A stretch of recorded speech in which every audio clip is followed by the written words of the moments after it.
Welcome to C language series. First of all compiler అంటే ఏందో చూద్దాం. ఇప్పుడు ఒక కోడ్ ఇచ్చామనుకోండి, ఆ కోడ్ కంప్యూటర్ లాంగ్వేజ్లోకి మార్చేదాన్ని కంపైలర్ అంటాం. కంప్యూటర్ మిషన్ లాంగ్వేజ్ అంటే ఏంది, 0 or 1 లాగా స్టోర్ అయ్యిద్ది, దాన్నే బైనరీ అంటాం. 0 or 1 వాల్యూస్ని బైనరీ అంటాం. నెక్స్ట్ వేరియబుల్స్ అంటే ఏందో నేర్చుకుందాం. Variable is the name of the memory location which stores some data. Suppose ఒక ఎగ్జాంపుల్ తీసుకుందాం. మీరు ఒక క్లాస్లో ఉన్నారనుకోండి, మీ రోల్ నెంబర్ 30 అనుకోండి. ఆ 30 = x అనుకుందాం. మీ పేరు ఒక సమ్ x అనుకుందాం. ఆ x అనే దాన్ని వేరియబుల్ అంటాం. వాటికి కూడా కొన్ని రూల్స్ ఉంటాయి. మీరు x అని పెట్టాలి కదా, ఆ x అని పెట్టేదానికి కూడా కొన్ని రూల్స్ ఉంటాయి. ఫస్ట్ అండర్స్కోర్ ఇచ్చి x అని ఇవ్వచ్చు, మధ్యలో స్పేసెస్ ఇవ్వకూడదు, అలాగే కామాస్ పెట్టకూడదు. ఆ అండర్స్కోర్ కాకుండా ఇంకా ఏది సింబల్ పెట్టినా అది వీలు కాదు, దాన్నే వేరియబుల్ అంటాం. ఇప్పుడు డేటా టైప్స్ అంటే ఏందో చూద్దాం. డేటా టైప్స్ అంటే ఇంట్, ఫ్లోట్, డబుల్, క్యార్, వీటిని డేటా టైప్స్ అంటాం. ఇంట్ అంటే ఇంటీజర్, వీటి సైజ్ వచ్చేసరికి 2 to 4 bytes. ఇంటీజర్ వాల్యూస్ అంటే 1, 2, 3 and so on. Next float అంటే ఏందో చూద్దాం. ఫ్లోట్ సైజ్ వచ్చేసరికి 4 bytes. ఫ్లోట్ అంటే డెసిమల్ వాల్యూస్ అంటారు చూసారా, 1.25, 1.35, వాటిని ఫ్లోట్ అంటాం. నెక్స్ట్ డబుల్ అంటే ఏందో చూద్దాం. వాటి సైజ్ వచ్చేసరికి 8 bytes. డబుల్ అంటే 3.14, 15, 16, 17 డెసిమల్ వాల్యూస్ అప్ టు 15 దాకా ఇవ్వచ్చు. ఫ్లోట్ అంటే అప్ టు 7 వరకు ఇవ్వచ్చు డెసిమల్ పాయింట్ తర్వాత, దాన్నే డబుల్ అంటాం. క్యార్ అంటే క్యారెక్టర్, వాటి సైజ్ వచ్చేసరికి 1 byte.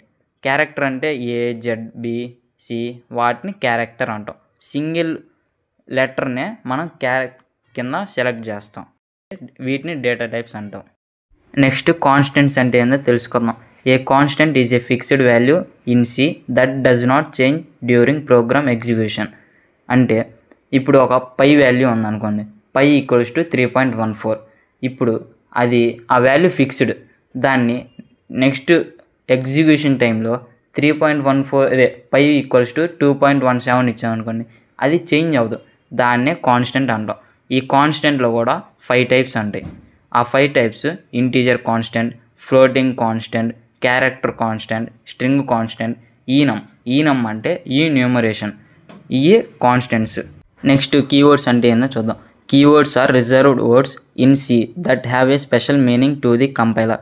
They cannot be used as variable names, function names or identifiers. They are the part of the syntax of the language. C లాంగ్వేజ్లో 32 కీవర్డ్స్ ఉంటాయి.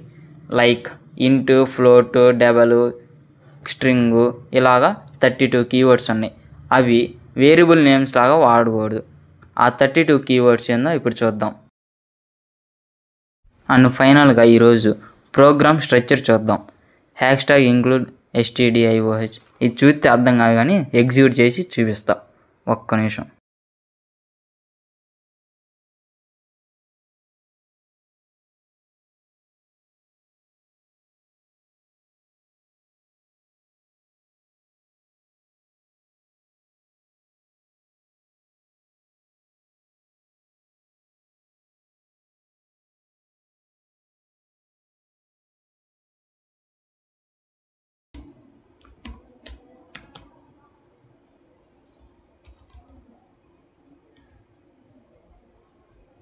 అందరిలాగా ఉన్న కొద్దిగా కొత్తగా ట్రై చేద్దాం. వాయిస్ వర్సెస్ అని పెడదాం. ఓకే,